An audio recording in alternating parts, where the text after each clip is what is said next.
नमस्कार। अभी तक हमने प्रेमचंद्र की बहुत सारी कहानियाँ सुनी।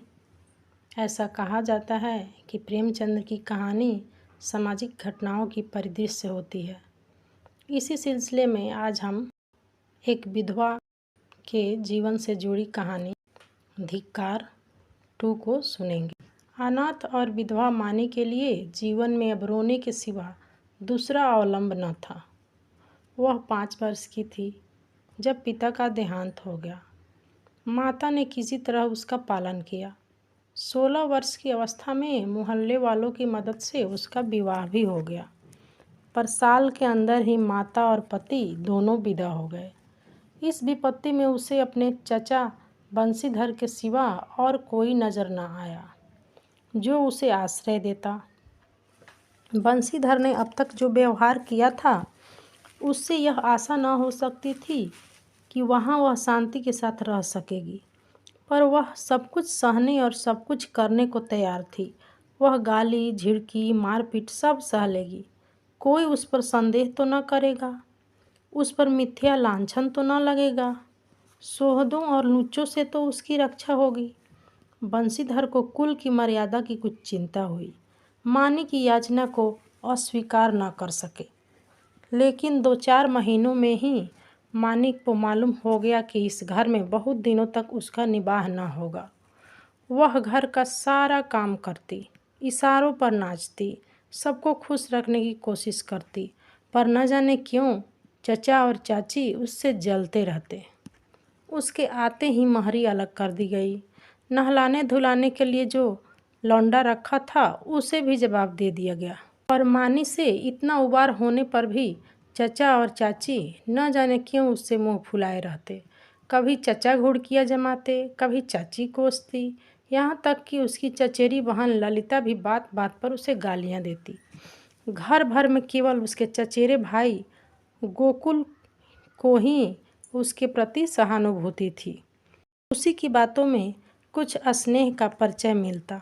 वह अपनी माता का स्वभाव जानता था। अगर वह उसे समझाने की चेष्टा करता या खुल्लम खुल्ला मानी का पक्ष लेता तो मानी को एक घड़ी घर में रहना कठिन हो जाता। इसलिए उसकी सहानुभूति मानी को दिलासा देने तक ही रह जाती थी। वह कहता, बहन मुझे नौकरी हो जाने दो, फिर तुम्हारे कष्टों का अंत हो जाएगा। तब देखूंगा कौन तुम्हें तिरछी आंखों से देखता है। जब तक पढ़ता हूँ तभी तक तुम्हारे बुरे दिन हैं। मानी ये स्नेह में डूबी हुई बात सुनकर पुलकित हो जाती और उसका रोआ रोआ गोकुल को आशीर्वाद देने लगता। आज ललिता का विवाह है। सवेरे से ही मेहमानों का आना जाना शुरू हो गया है। गहनों की झनकार से घर गूंज रहा है।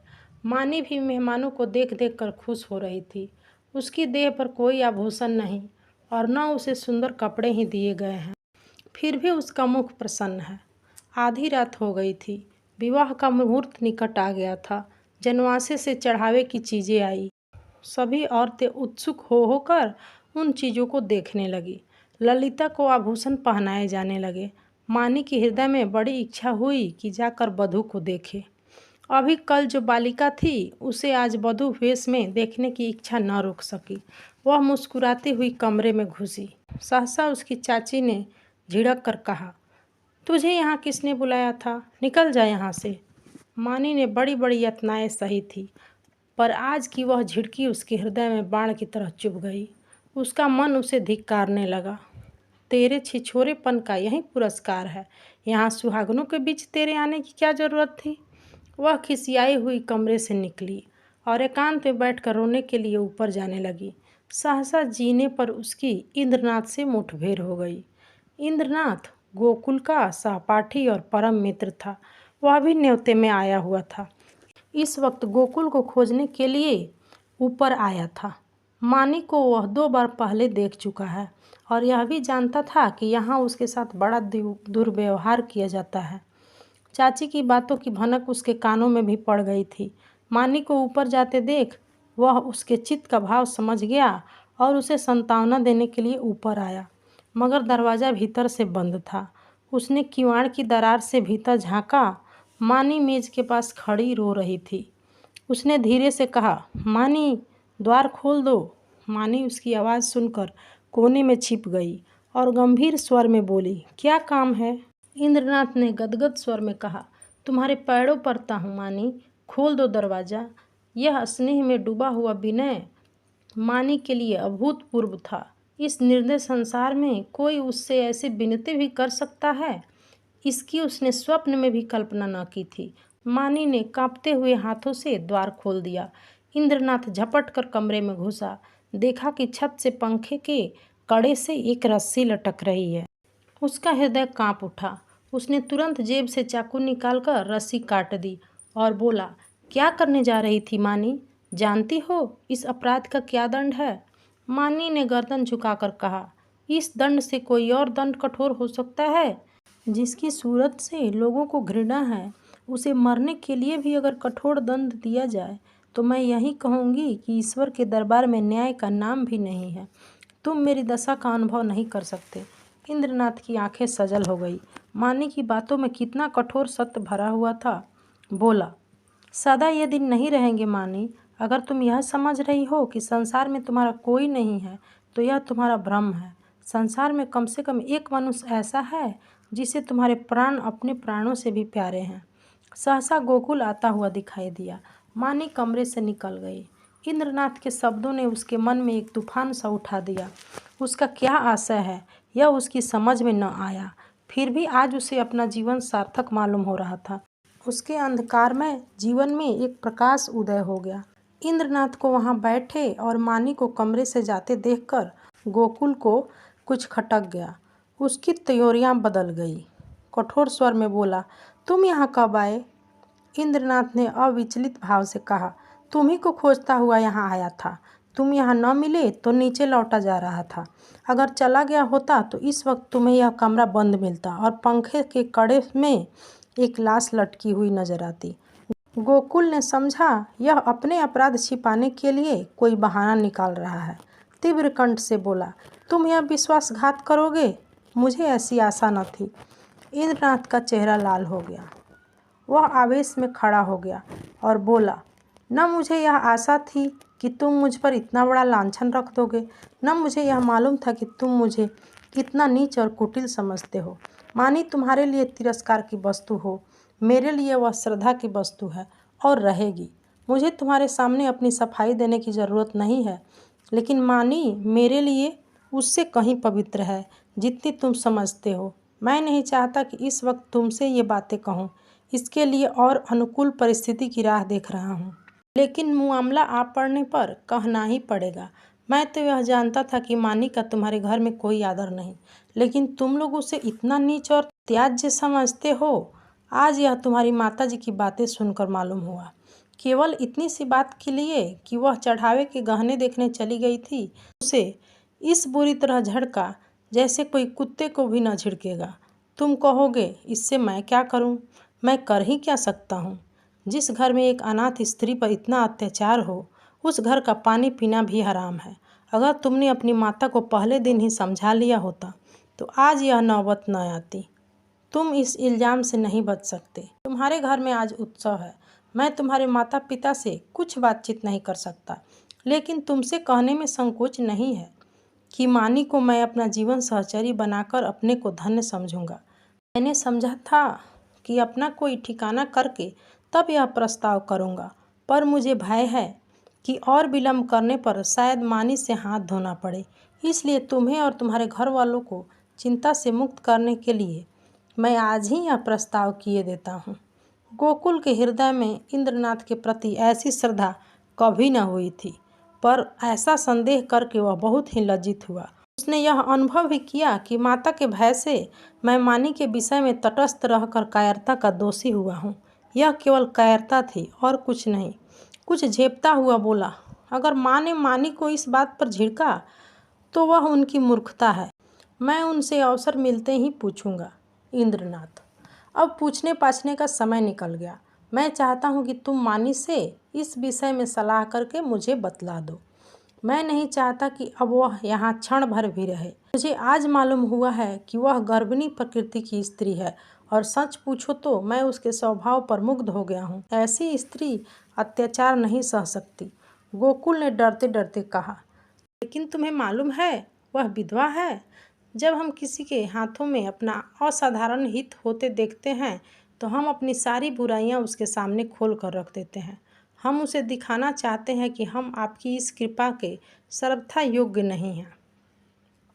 इंद्रनाथ ने मुस्कुराकर कहा, जानता हूँ, सुन चुका हूँ, और इसलिए तुम्हारे बाबूजी से कुछ कहने का मुझे अब तक साहस नहीं हुआ। लेकिन न जानता तो भी इसका मेरे निश्चय पर कोई असर न पड़ता। मानी विधवा ही नहीं, अछूत हो, उससे भी गई बीती अगर कुछ हो सकती है वह भी हो, फिर भी वह मेरे लिए रमणी रत्न है।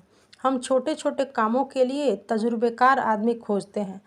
जिसके साथ हमें जीवन यात्रा करनी है उसमें तजुर्बा का होना ऐब समझते हैं। मैं न्याय का गला घोटने वालों में से नहीं हूँ। विपत्ति से बढ़कर तजुर्बा सिखाने वाला कोई विद्यालय आज तक नहीं खुला। जिसने इस विद्यालय में डिग्री ले ली उसके हाथों में हम निश्चिंत होकर जीवन की बागडोर दे सकते हैं। किसी रमणी का विधवा होना मेरी आंखों में दोष नहीं, गुण है। गोकुल ने पूछा, लेकिन तुम्हारे घर के लोग? इंद्रनाथ ने प्रसन्न होकर कहा, मैं अपने घर वालों को इतना मूर्ख नहीं समझता कि इस विषय में आपत्ति करें, लेकिन वे आपत्ति करे भी तो मैं अपनी किस्मत अपने हाथ में ही रखना पसंद करता हूँ। मेरे बड़ों को मुझ पर अनेकों अधिकार है। बहुत सी बातों में मैं उनकी इच्छा को कानून समझता हूँ, लेकिन जिस बात को मैं अपनी आत्मा के विकास के लिए शुभ समझता हूँ उसमें मैं किसी से दबना नहीं चाहता। मैं इस गर्व का आनंद उठाना चाहता हूँ कि मैं स्वयं अपने जीवन का निर्माता हूँ। गोकुल ने कुछ शंकित होकर कहा, और अगर मानी न मंजूर करे तो? इंद्रनाथ को यह शंका बिल्कुल निर्मूल जान पड़ी। बोले, तुम इन समय बच्चों की सी बातें कर रहे हो गोकुल। यह मानी हुई बात है कि मानी आसानी से मंजूर न करेगी। वह इस घर में ठोकरें खाएगी, झिड़कियाँ सह लेगी, गालियाँ सुनेगी, पर इसी घर में रहेगी। युगों के संस्कार को मिटा देना आसान नहीं है, लेकिन हमें उसको राजी करना पड़ेगा। उसके मन से संचित संस्कारों को निकालना पड़ेगा। मैं विधवाओं के पुनर्विवाह के पक्ष में नहीं हूँ। मेरा ख्याल है कि पतिव्रत का अलौकिक आदर्श संसार का अमूल्य रत्न है और हमें बहुत सोच समझकर उस पर आघात करना चाहिए। लेकिन मानी के विषय में यह बात नहीं है। प्रेम और भक्ति नाम से नहीं, व्यक्ति से होती है। जिस पुरुष की उसने सूरत भी नहीं देखी उससे उसे प्रेम नहीं हो सकता। केवल रस्म की बात है। इस आडंबर की, इस दिखावे की हमें परवाह नहीं करनी चाहिए। देखो, शायद तुम्हें कोई बुला रहा है। मैं भी जा रहा हूँ। 2-3 दिन में फिर मिलूँगा, मगर ऐसा न हो कि तुम संकोच में पड़कर सोचते विचारते रह जाओ और दिन निकलते जाएं। गोकुल ने उसके गले में हाथ डालकर कहा, मैं परसों खुद ही आऊँगा। बारात विदा हो गई। मेहमान भी रुखसत हो गए। रात के 9 बज गए थे। विवाह के बाद नींद मशहूर है कि सभी लोग सरेआम सो रहे थे। कोई चारपाई पर, कोई तख्त पर, कोई जमीन पर। जिसे जहाँ जगह मिली वह सो रहा था। केवल मानी घर की देखभाल कर रही थी और ऊपर गोकुल अपने कमरे में बैठा हुआ समाचार पढ़ रहा था।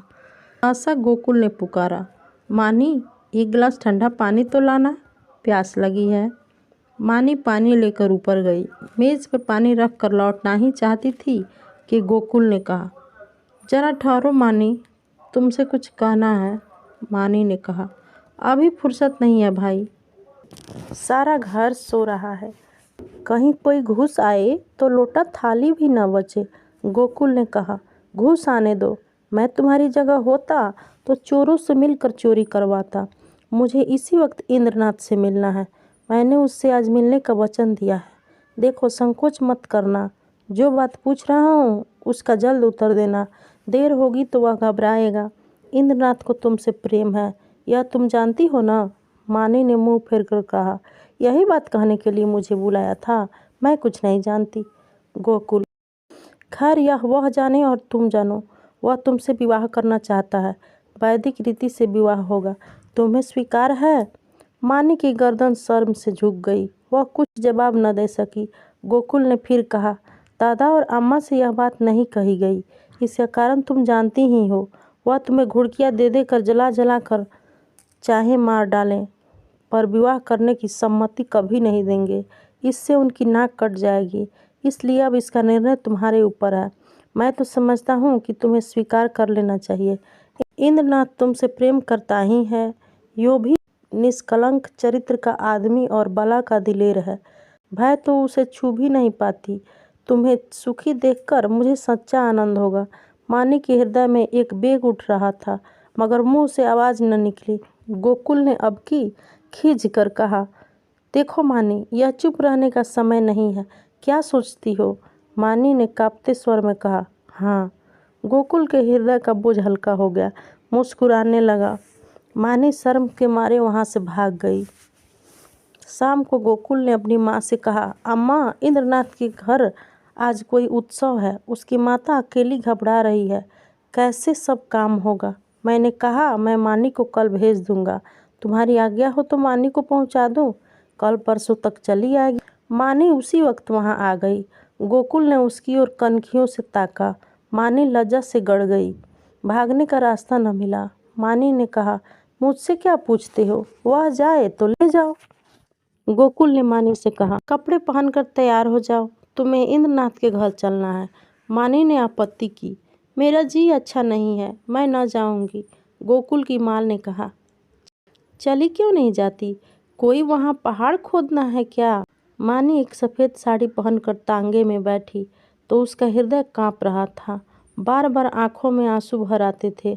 उसका हृदय बैठा जा रहा था, मानो नदी में डूबने जा रही हो। तांगा कुछ दूर निकल गया तो उसने गोकुल से कहा, भैया, मेरा जी न जाने कैसा हो रहा है। चलो घर, तुम्हारे पैर पड़ती हूँ। गोकुल ने कहा, तू पागल है, वहाँ सब लोग तेरी राह देख रहे हैं और तू कहती है लौट चलो। मानी, मेरा मन कहता है कोई अनिष्ट होने वाला है। गोकुल, और मेरा मन कहता है तू रानी बनने जा रही है। मानी, 10-5 दिन ठहर क्यों नहीं जाते? कह देना मानी बीमार है। गोकुल, पागलों सी बात न करो। मानी, लोग कितना हंसेंगे। गोकुल, मैं शुभ कार्य में किसी की हंसी की परवाह नहीं करता। मानी, अम्मा तुम्हें घर में घुसने न देगी। मेरे कारण तुम्हें झिड़कियाँ मिलेगी। गोकुल, इसकी कोई परवाह नहीं है, उनकी तो यही आदत है। तांगा पहुंच गया। इंद्रनाथ की माता विचारशील महिला थी। उन्होंने बहू को आकर उतारा और भीतर ले गई। गोकुल वहां से घर चला तो 11 बज रहे थे। एक ओर तो शुभ कार्य के पूरा होने का आनंद था, दूसरी ओर भय था कि कल मानी न जाएगी तो लोगों को क्या जवाब दूंगा। उसने निश्चय किया, चल कर साफ कह दूं, छिपाना व्यर्थ है। आज नहीं कल, कल नहीं परसों, सबको सब कुछ कहना ही पड़ेगा। आज ही क्यों न कह दूं। यह निश्चय करके वह घर में दाखिल हुआ। माता ने किवाड़ खोलते हुए कहा, इतनी रात तक क्या करने लगे? उसे भी क्यों न लेते आए? कल सवेरे चौका बर्तन कौन करेगा?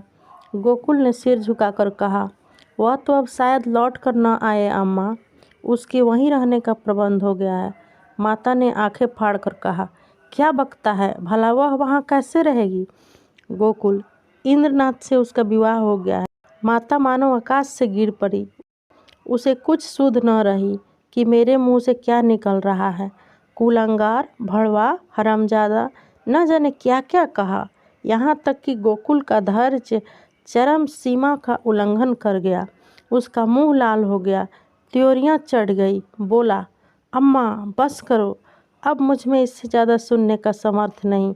अगर मैंने कोई अनुचित कर्म किया हो तो आपकी जूतियां खाकर भी सिर न उठाता, मगर मैंने कोई अनुचित कर्म नहीं किया।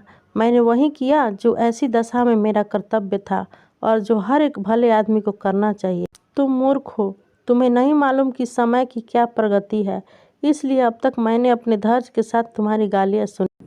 मुझे दुख के साथ कहना पड़ता है कि तुमने और पिताजी ने भी मानिक के जीवन को नारकीय बना रखा था। तुमने उसे ऐसी ताड़नाएं दी जो कोई अपने शत्रु को भी न देगा। इसलिए न कि वह तुम्हारी आश्रित थी, इसलिए न कि वह अनाथनी थी। अब तुम्हारी गालियाँ खाने वह न आवेगी। जिस दिन तुम्हारे घर विवाह का उत्सव हो रहा था, तुम्हारे ही एक कठोर वाक्य से आहत होकर वह आत्महत्या करने जा रही थी। इंद्रनाथ उस समय ऊपर न पहुंच जाते तो आज हम और तुम सारा हवालात में बैठे होते। माता ने आंखें मटकाकर कहा, आहा, कितने सपूत बेटे हो तुम। घर को सारे संकट से बचा लिया। क्यों न हो, अभी बहन की बारी है। कुछ दिन में मुझे जाकर किसी के गले बांध देना, फिर तुम्हारी चांदी हो जाएगी। यह रोजगार सबसे अच्छा है। पढ़ लिख कर क्या करोगे? गोकुल मर्म वेदना से तिलमिला उठा, व्यथित कंठ से बोला, ईश्वर न करे कि कोई बालक तुम जैसी माता के गर्भ से जन्म ले। तुम्हारा मुंह भी देखना पाप है। यह कहता हुआ वह घर से निकल पड़ा और उन्मत्तों की तरह एक तरफ चल खड़ा हुआ।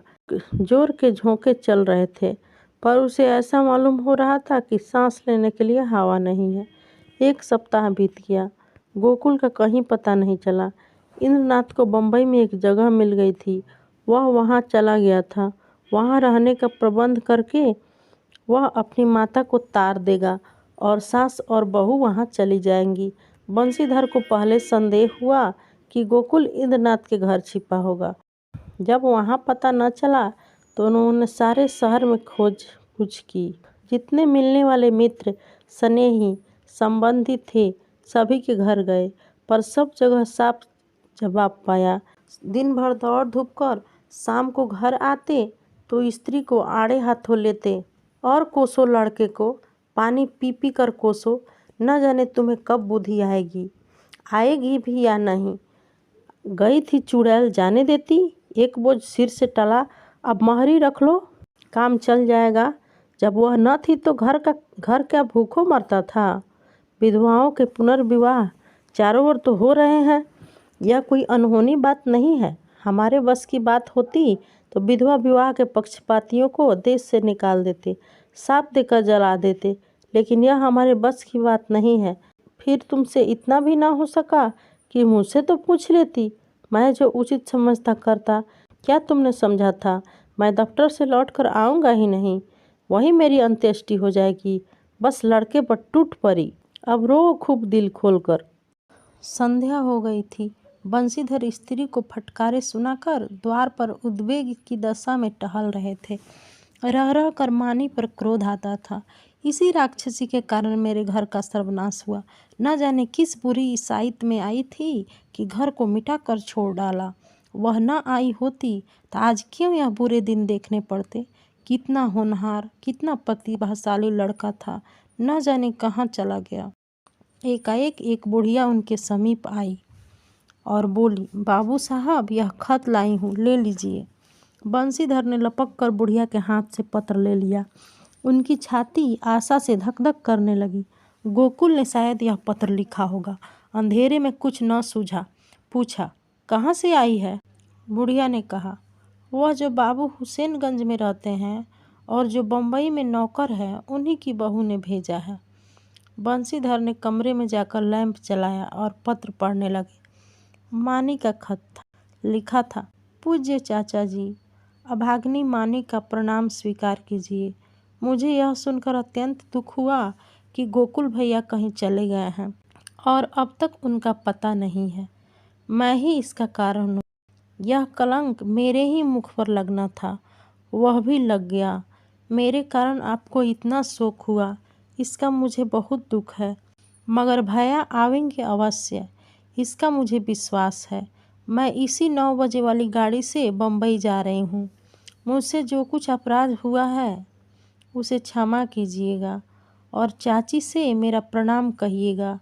मेरी ईश्वर से यही प्रार्थना है कि शीघ्र ही गोकुल भैया सकुशल घर लौट आवें।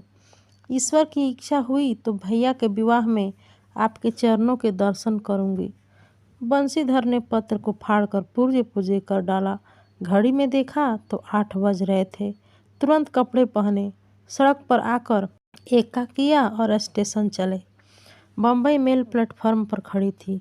मुसाफिरों में भगदड़ मची हुई थी। खोमचे वालों की चीख पुकार से कान में पड़ी आवाज़ न सुनाई देती थी। गाड़ी छूटने में थोड़ी ही देर थी। मानी और उसकी सास एक जनाने कमरे में बैठी हुई थी।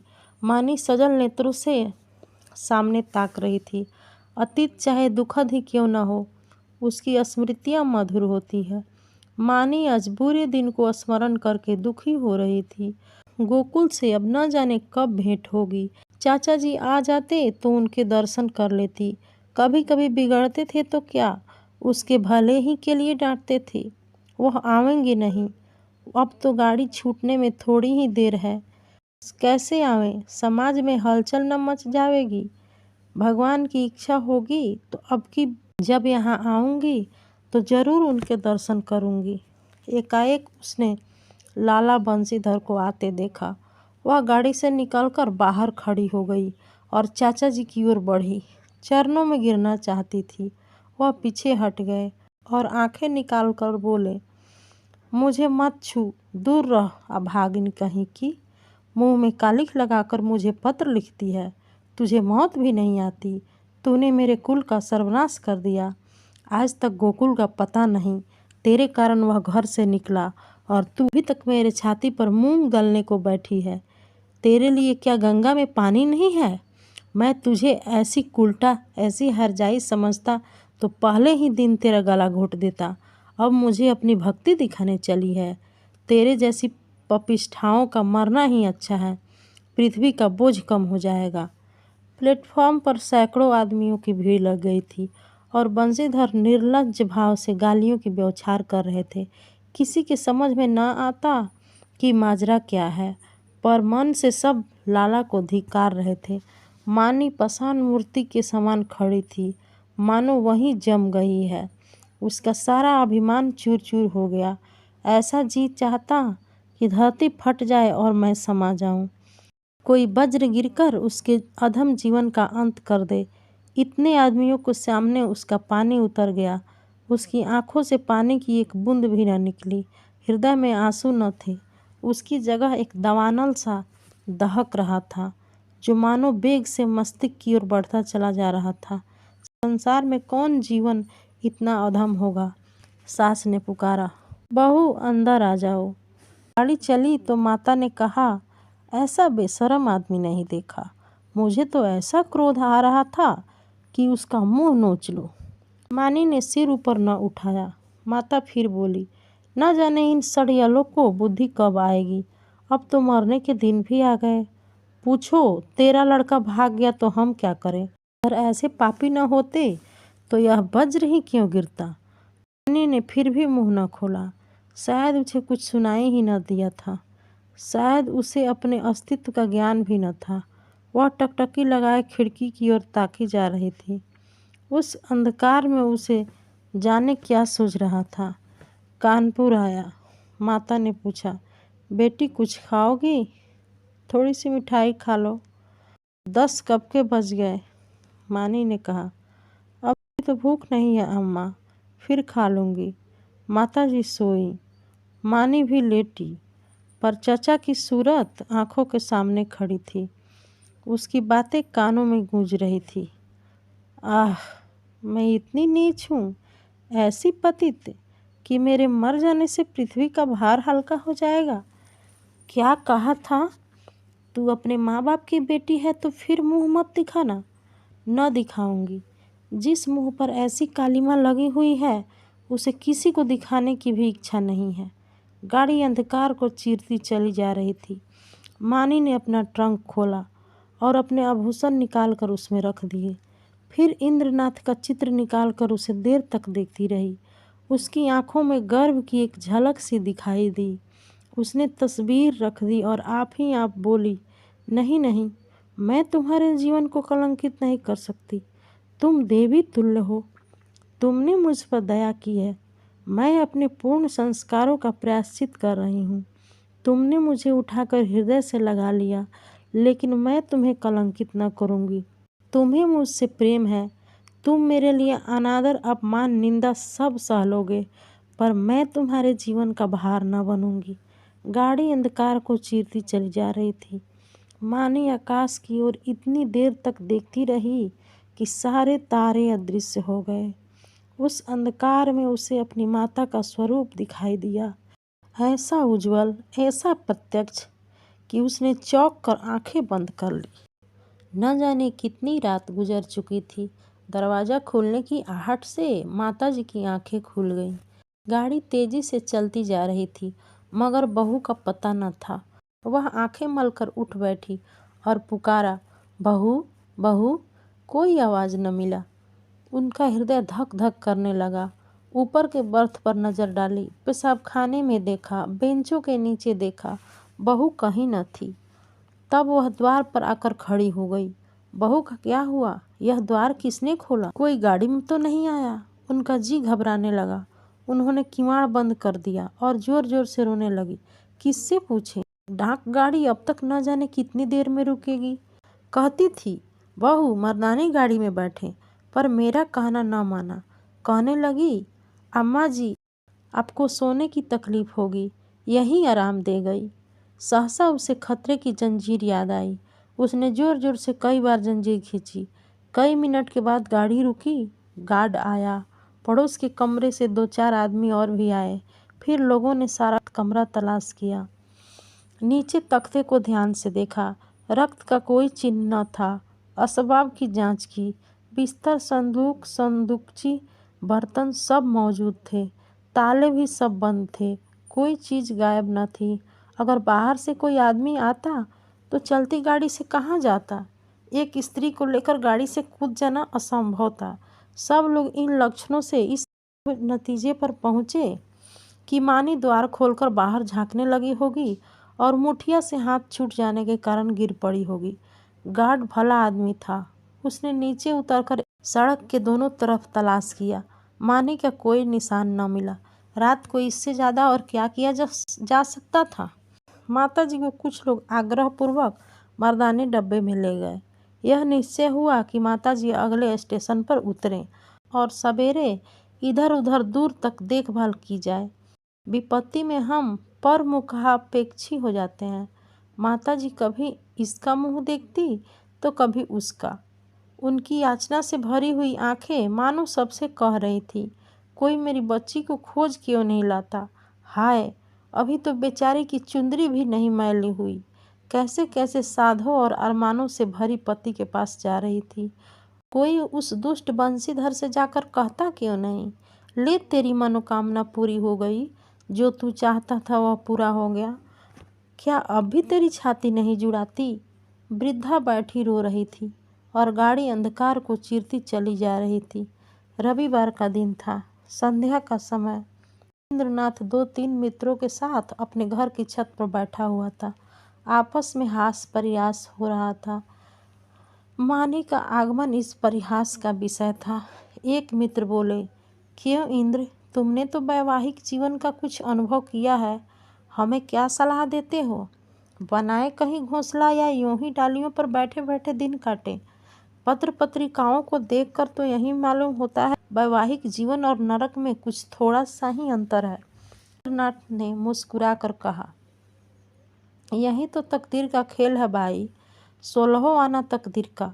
अगर एक दशा में वैवाहिक जीवन नरक तुल्य है तो दूसरी दशा में स्वर्ग से कम नहीं। दूसरे मित्र बोले, इतनी आज़ादी तो भला क्या रहेगी? इंद्रनाथ, इतनी क्या, इसका शतांश भी न रहेगी।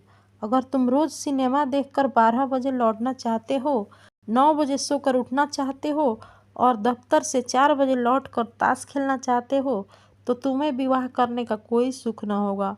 और जो हर महीने सूट बनवाते हो, शायद साल भर में भी न बनवा सको। एक मित्र बोला, श्रीमती जी आज रात गाड़ी से आ रही हैं ना? नाथ बोला, हाँ, मेल से। मेरे साथ चलकर उन्हें रिसीव करोगे ना? दूसरा मित्र, यह भी पूछने की बात है, अब घर कौन जाता है, मगर कल दावत खिलानी पड़ेगी। सहसा तार के एक चपरासी ने आकर इंद्रनाथ के हाथ में तार का लिफाफा रख दिया। इंद्रनाथ का चेहरा खिल उठा। झट तार खोलकर पढ़ने लगे। एक बार पढ़ते ही उनका हृदय धक हो गया। सांस रुक गई। सिर घूमने लगा। आंखों की रोशनी लुप्त हो गई, जैसे विश्व पर काला पर्दा पड़ गया हो। उसने तार को मित्रों के सामने फेंक दिया और दोनों हाथों से मुंह ढककर फूट फूट कर रोने लगा।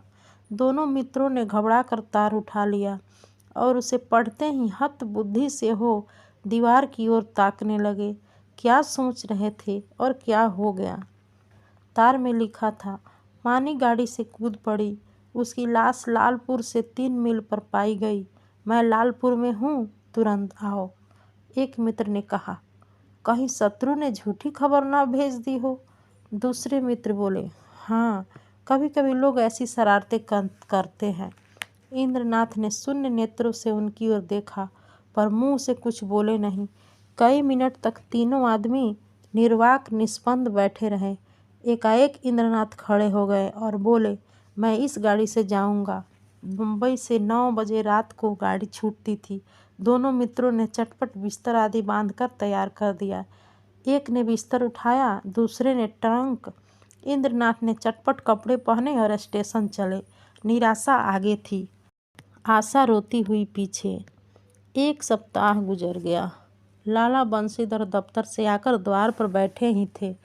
इंद्रनाथ ने आकर प्रणाम किया। बंशीधर उसे देखकर चौंक पड़े। उसके अनपेक्षित आगमन पर नहीं, उसकी विकृत दशा पर। मानो वीतराग शोक सामने खड़ा हो, मानो कोई हृदय से निकली हुई आह मूर्तिमान हो गई हो। बंशीधर ने पूछा, तुम तो बम्बई चले गए थे ना? इंद्रनाथ ने जवाब दिया, जी हाँ, आज ही आया हूँ। बंशीधर ने तीखे स्वर में कहा, गोकुल को तो तुम ले बीते। इंद्रनाथ ने अपनी अंगूठी की ओर ताकते हुए कहा, घर पर है। बंशीधर के उदास मुख पर हर्ष का प्रकाश दौड़ गया। बोले, तो यहाँ क्यों नहीं आए? तुमसे कहाँ उसकी भेंट हुई? क्या वह मुंबई चला गया था? जी नहीं, कल मैं गाड़ी से उतरा तो स्टेशन पर मिल गए। तो जाकर लिवा लाओ ना। जो किया अच्छा किया। यह कहते हुए वह घर में दौड़े। एक क्षण में गोकुल की माता ने उसे अंदर बुलाया। अंदर गया तो माता ने उसे सिर से पांव तक देखा। तुम बीमार थे क्या? चेहरा क्यों इतना उतरा है? गोकुल की माता ने पानी का लोटा रखकर कहा, हाथ मुंह धो लो बेटा। गोकुल है तो अच्छी तरह, कहाँ थे इतने दिन? तब से सैकड़ों मन्नतें मान डाली, आए क्यों नहीं?